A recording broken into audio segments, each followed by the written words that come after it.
Shalom Bapak Ibu dan juga saudara terkasih. Tema renungan kita pada hari ini, orang-orang miskin selalu ada padamu. Tertulis dalam Matius 26 ayat 10 sampai 11.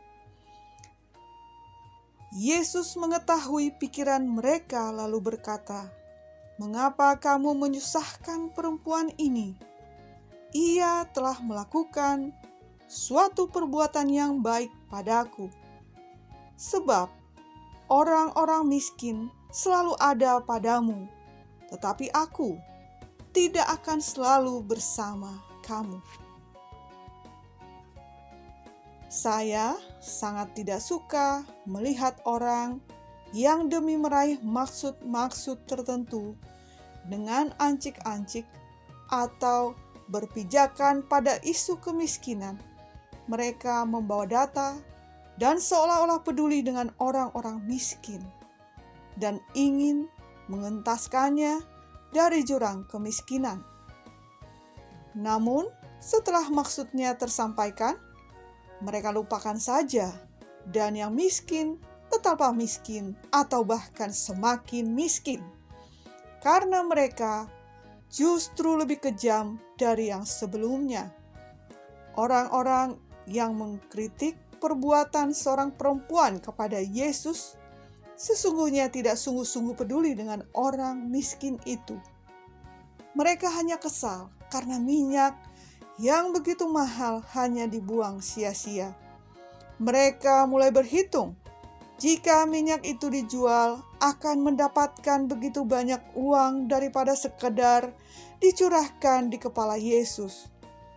Karena mereka berpikir, andai saja minyak itu dijual dan mereka kelola, tentu akan lebih banyak uang yang bisa mereka selewengkan.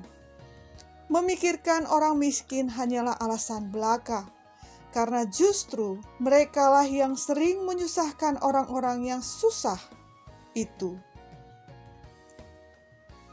Peduli kepada kemiskinan tidak sekedar berbagi nasi bungkus, sekalipun itu baik untuk dilakukan, tapi itu sama sekali tidak membantu mengentaskan orang dari kemiskinan.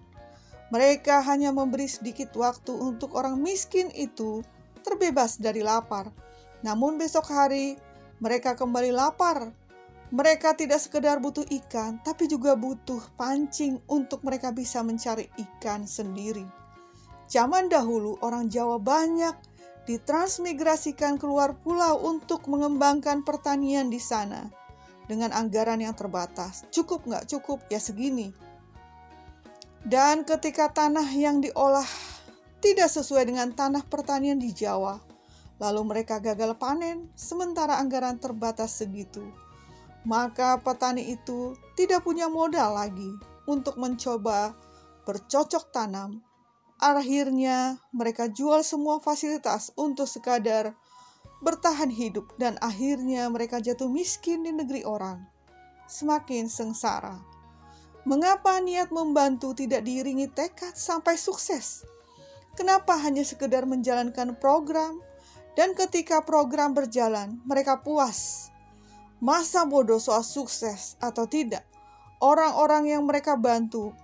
Apakah itu yang disebut membantu? Apakah itu yang disebut pengentasan kemiskinan? Amin.